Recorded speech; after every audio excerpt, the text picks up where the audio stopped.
All right. Hi, everyone. I'm Melissa Green, a Technology Accessibility Training Specialist with the Faculty Resource Center's Technology Accessibility Team.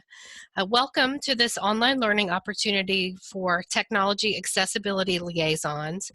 As mentioned in the event invitation, the purpose of these off-week Zoom meetings is to share the technical assistance provided during the biweekly accessibility meetings with those who were not in attendance. So either you're a technology accessibility liaison who is not able to make it to that meeting, or perhaps your area's technology accessibility liaison invited you to attend today because they thought you might benefit from this information. Meaningful captions were the topic of the technical assistance portion of last week's biweekly accessibility meeting. So if you did attend the February 20th meeting, this will be a repeat. You're welcome to sit in again as a refresher, or if you wish to bow out now, that's fine, no harm, no foul. This meeting is being recorded, and a link to the recording will be made available to everyone who accepted the event invitation, as well as all of the technology accessibility liaisons. So go ahead and getting us underway.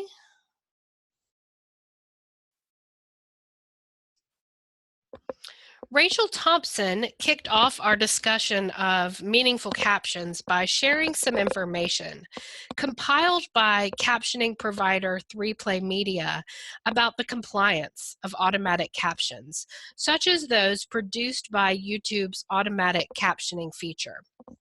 I'm pasting the link to the 3Play Media article that Rachel shared with us last week in the chat. But the short answer to the question of whether automatic captions are WCAG, ADA, or Section 508 compliant is no.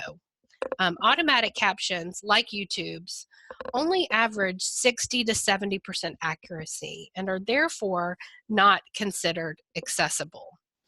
Can you use automatic captions as a starting point? Absolutely. Provided you review them and edit or remove any parts that haven't been properly transcribed. But you can't rely on automatic captions alone. Rachel then shared the Described and Captioned Media Program Captioning Key, a set of guidelines and best practices for captioning and description. And again, I'm pasting a link to that in our chat as well. The W3C, the body behind the Web Content Accessibility Guidelines we're all striving to meet, actually points to this DCMP captioning key as a resource for creating captions that are informative and easy to read. So I've pasted a link to the full captioning key resource in the chat. I'm also going to share a link to a captioning tip sheet created by the DCMP. Again, they both kind of address best practices and guidelines for captioning, but the tip sheet is intended as a quick reference for captioners, whereas the captioning key is a more comprehensive reference. So any and every question you could possibly have about captioning is probably addressed between the two. For example, how do you indicate different speakers? What's the best way to describe sounds happening in the environment, like dogs barking or thunder? How do you indicate when music is playing? To what degree do you describe music? All of those things are addressed in the captioning key. Rachel went on to remind everyone of the captioning grants available through our area. I'm bringing up the information about those that's available on our website now and pasting a link to that in the chat. So our captioning grants, administered by the FRC's Technology Accessibility Team, may be used to caption or transcribe video and audio that will be shared publicly on behalf of the university or one of its programs, or shared campus-wide or with an entire area, such as an entire program, college, or department. The grants can't be used for the captioning of course materials or commercial content, and do not replace or affect the captioning services provided through the Office of Disability Services. So for example, if a course, students in a class needed to watch an online film or a film clip that needed captioning, that's something that would be handled through the Office of Disability Services. But if your department, program, or area is producing a video to be distributed on your Facebook page, United Way kickoff video, something along those lines. Those are things that can be captioned professionally through our captioning grant funds.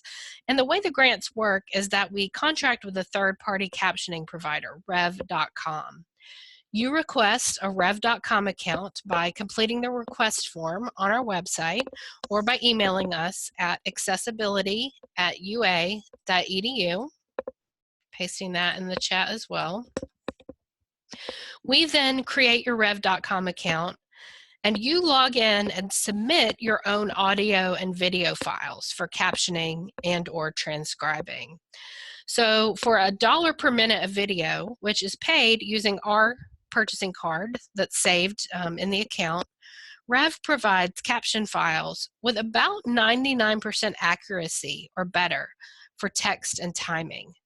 The turnaround time is quite good. It's 24 hours or less for audio and video files that are under 30 minutes. You receive the completed files and upload them to the platforms you use to create and share videos.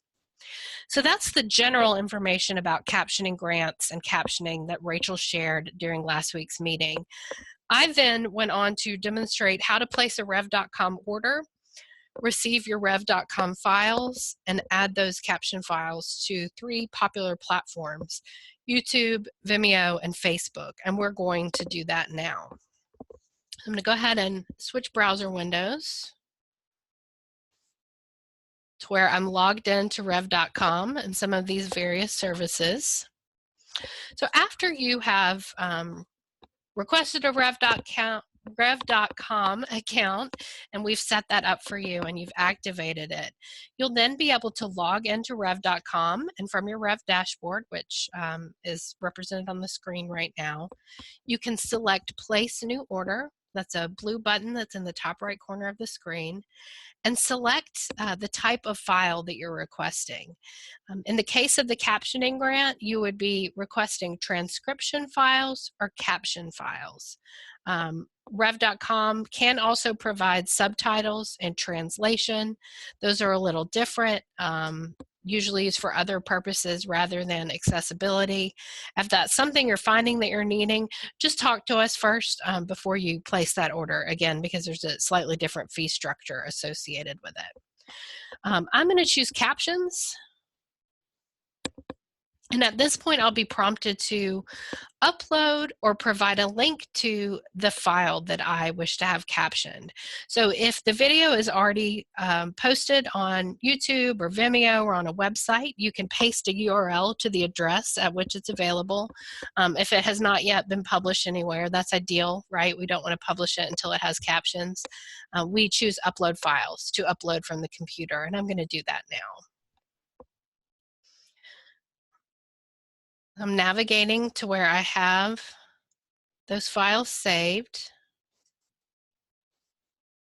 I have a short video file. It's an MP4 file of a video that a group of university honor students created for us that shares 10 ways that you can make the university more accessible. So selecting that video file now and choosing Open. This is the only file that I wish to have captioned at this time, so I'm going to go ahead and select Upload. It uploads rather quickly. It's a short video, about 3 minutes.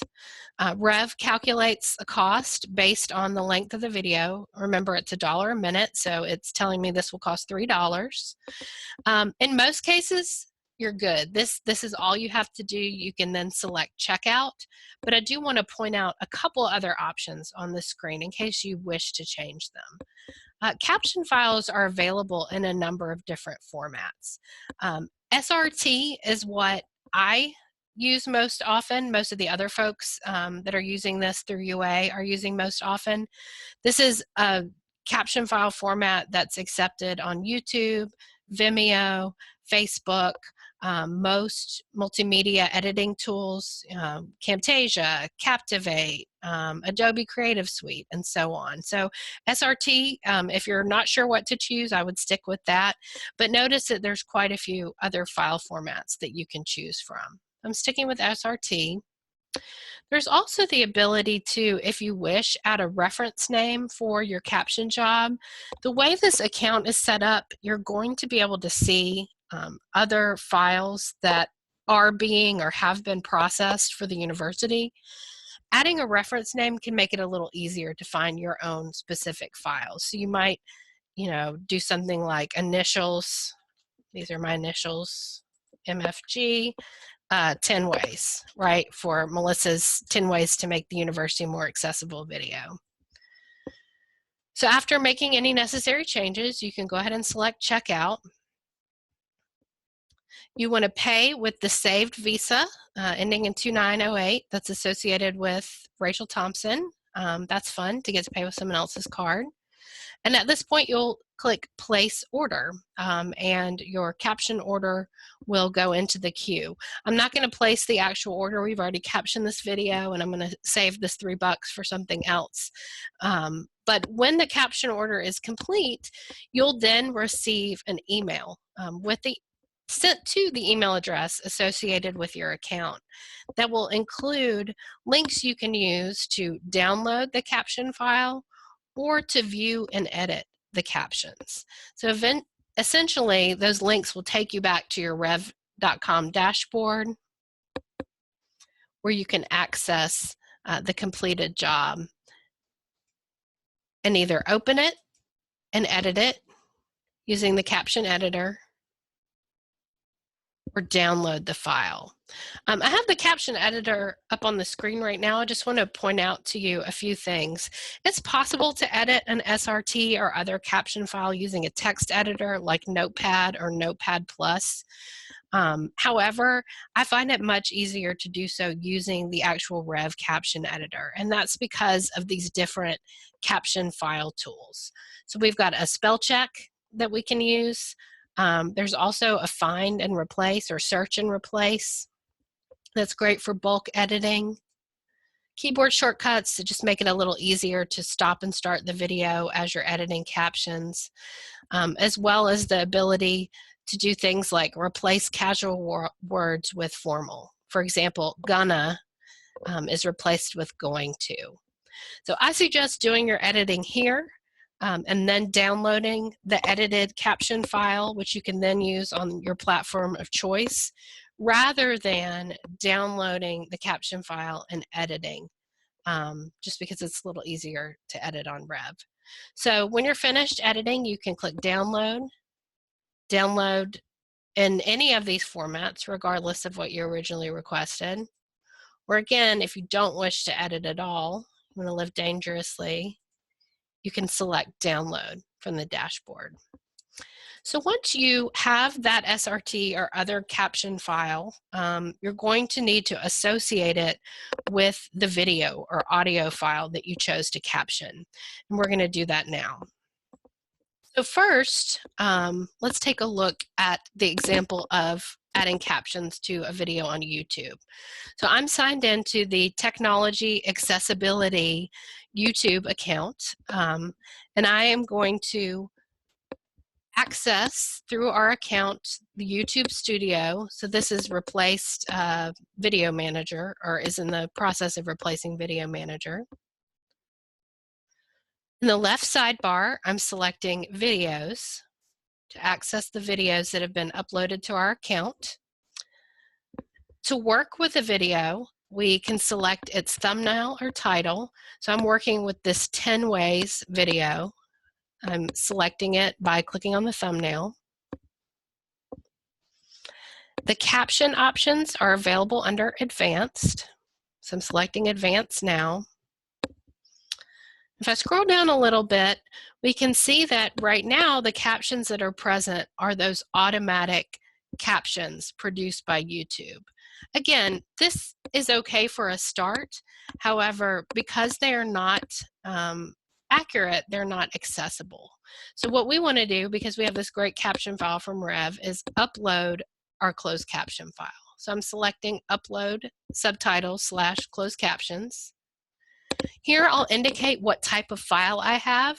The files that you receive from Rev, such as the SRT file, have timing.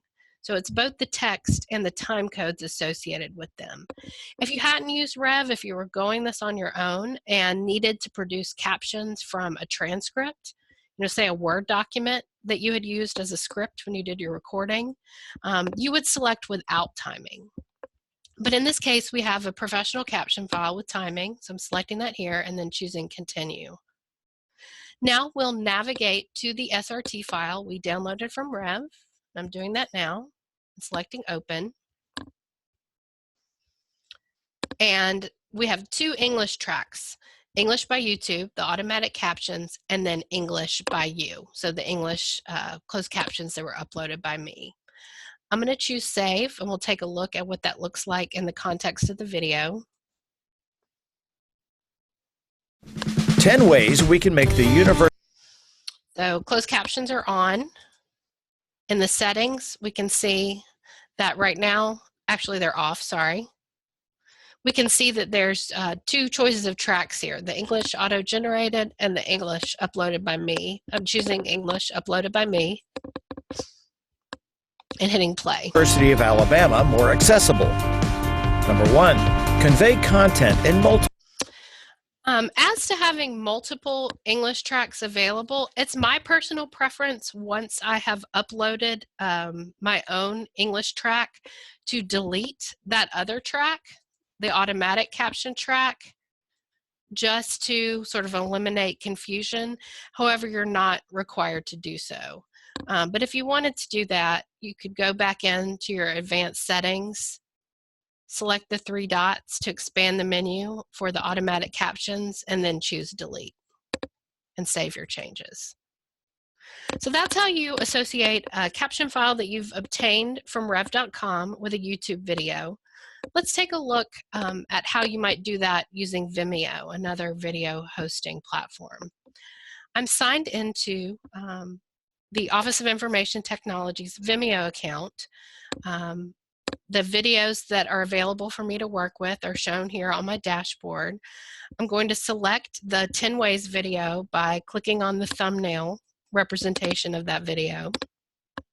In Vimeo, caption options are found or accessed via the sidebar on the left side of the screen under Distribution. So clicking on Distribution now, and then choosing Subtitles. I'm glad that, while unfortunate that Vimeo chooses to sort of lump captions and subtitles into one category, I'm glad that this is coming up now because it presents a good opportunity to talk about something that came up in our meeting last week. What's the difference between captions and subtitles? Well, captions are a transcription of dialogue, while subtitles are a translation. Captions come in 2 forms, open or closed. Closed captioning, so represented most often by the 2 C's, CC, can be turned off by the viewer with the click of a button, while open captions are actually embedded into the video and can't be turned off. Captions are of particular use to individuals who are deaf or hard of hearing, as they include background noises, speaker differentiation, other relevant information translated from sound to text. Unlike closed captions, subtitles assume viewers can hear and are typically used when the viewer doesn't speak the primary language in the video. So for example, movies include subtitles in the language spoken in countries where the film is distributed. So you'll see captions and subtitles kind of lumped together sometimes. Here in the case of the Vimeo menu, Netflix, I believe the captioning options are accessed via a menu item labeled subtitles, but they are actually 2 different things. So in Vimeo, we've gone to subtitles. Under subtitles and captions, there are currently no captions or subtitles added, so I'm selecting the plus icon to add a new file. I'll need to specify the language of the caption file, which in this case is English, United States, and then select the type of caption file. or select the type of file. And in this case, it is Captions. I can then select Choose File and navigate to my caption file. So here's that same SRT file we used on YouTube. I'll be able to use on Vimeo. Choosing Open to upload that now. So the 10 ways SRT file has now been uploaded to the account, and I just need to toggle it on to enable its availability with the video. I'm going to choose Save Now, save those changes. I'm going to the gear. Actually, it might take it a second. 10 ways we can... Ooh. Might take it a second to update. I'm going to go to the public link for the video. So I clicked on the CC caption icon. This is what the viewer would see. And you can see that whereas none was the only option available, or closed captions weren't available at all, now the English United States closed caption track is available. So I'm going to select that as a viewer might and hit play. 10 ways we can make the University of Alabama more accessible. Number 1. Okay, so same file utilized on both YouTube and Vimeo. The third most popular platform, or another popular platform on which we see folks using these Revcom files, is Facebook. I'm switching over now to the Technology Accessibility Facebook page to demonstrate how one can add captions to a Facebook video. So I'm on the Technology Accessibility Facebook page. I'm going to choose to post a photo or video. So I'm selecting that option now. I'm selecting Upload Photos/Video. Navigating to the video file, the 10 ways video, which is an MP4, and selecting Open. Here's where I'll supply some metadata for the video, such as the title. If I were to actually want to make this available, I'd want to enter the full title, but for the sake of time, I'm just going to enter the basics for now. What's most relevant to our discussion today is the subtitles and captions area over here in the right sidebar. So I'm selecting that, and I'm prompted to add subtitles in multiple languages to your video. Again, Facebook is kind of combining both captions and subtitles under the same heading, but this is where we're going to add our caption file. We'll need to choose the main language spoken in the video. In this case, that's English. And then here we're presented with 3 choices. Auto-generate, which means Facebook will attempt to auto-generate them for us in the manner similar to YouTube. Write, which will allow us to type in text as the video is being played. And then upload, which is what we want because we already have a caption file. So I'm going to choose Upload, navigate to that same SRT file, choose Open to upload it. That's right, I forgot to correct this, and it actually came up the other day. Facebook's a little ticky about the way you name your files. So I'm getting an error. You uploaded an SRT file with an incorrect file name. Please use this format. So I'm actually going to copy this part that I need to add to my file name and go in and do that now.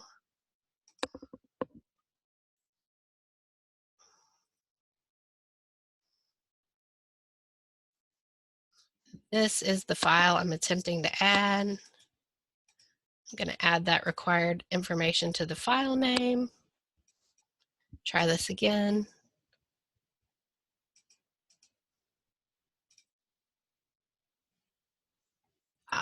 Added it to the wrong file. Bear with me.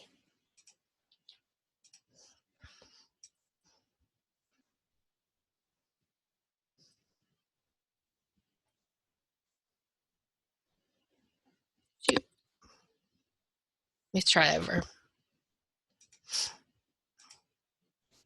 Videos. I think I renamed my, oh yeah, it's still my MP4. Oh my goodness, okay. Rename.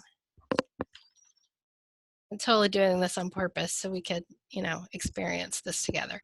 Okay, open. add a title, select subtitles and captions, choose the language. In our case, it's English. Upload the SRT file.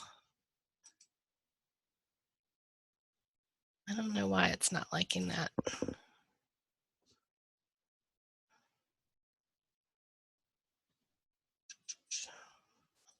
All right, guys, hold on just one second.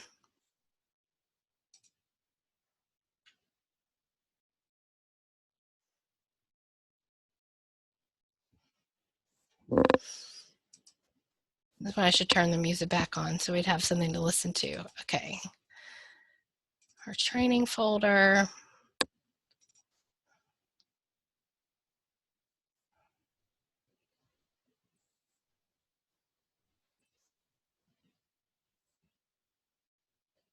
And not sure why it's not liking that file name.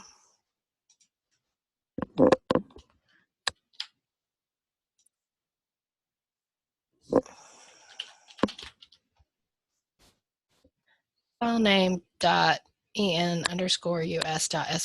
Looks good to me.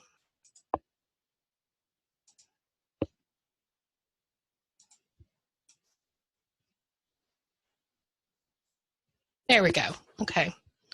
And I'm going to choose to publish this now. This is going to look a little funny if you're one of our followers to have a video posted with incomplete metadata, but it actually is now live or almost live on the technology accessibility page. So you can add this caption file at the time that you post the video, as I just did. Again, that's ideal. We don't want to publish things without accurate captions, but you can also go back to previously posted videos and adjust those settings I showed you to add a caption file. That is the information that we shared during last week's bi-weekly accessibility meeting on meaningful captions. Before I open up the floor for questions and discussion, I'll just go ahead and show how this video plays in Facebook with captions. 10 ways we can make the University of Alabama more accessible. Number 1, convey content in multiple ways. Don't just use images, color. Oops, my bad.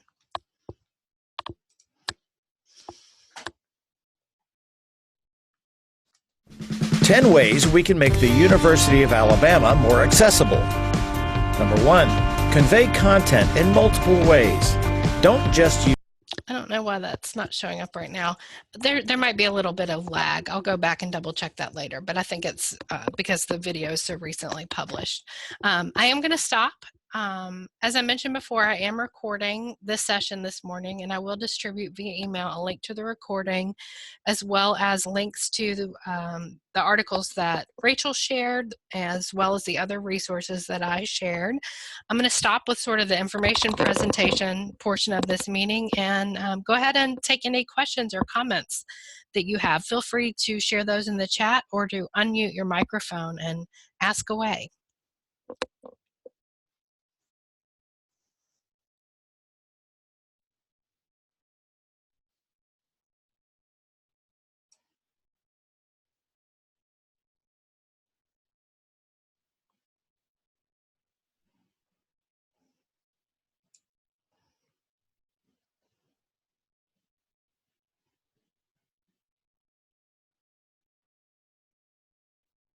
All right, we have a question from the crowd at nursing. How does Rev handle medical and technical jargon?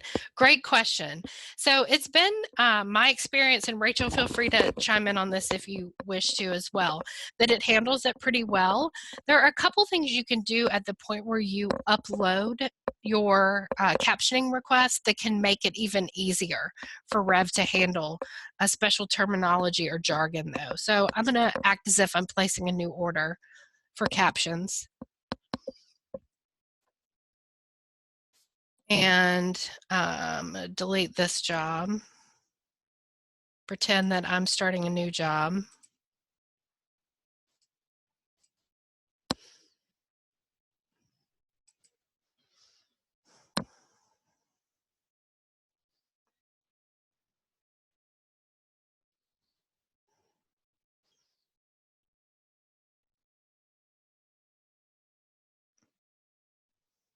I'm going to go ahead and hit checkout and submit the payment.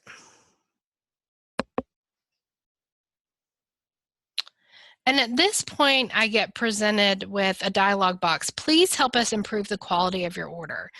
At this point, you can optionally choose to upload a script that you use when recording the audio in your audio file or video, or a glossary, or a set of speaker names. So if your job does include medical or technical jargon, you might wish to upload your script if you had one, or just a Word document or text file that includes some of that specialized terminology. That will help the captioner be sure to catch that information accurately. Good question. Any others?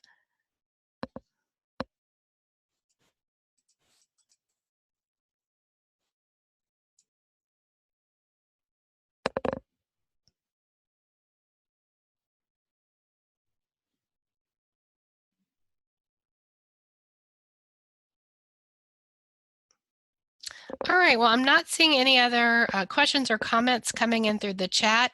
Thank you all so much for your presence this morning and your attention. I'm sharing our contact information in the chat, but just a reminder, we're here to help. If you have any questions about the captioning grant, about requirements and expectations around captioning, utilizing Rev, or working with the captioning files you get from Rev and the various players and platforms, please don't hesitate to reach out to us at accessibility@ua.edu. We're here to help. Thanks, everyone. Have a great rest of the day.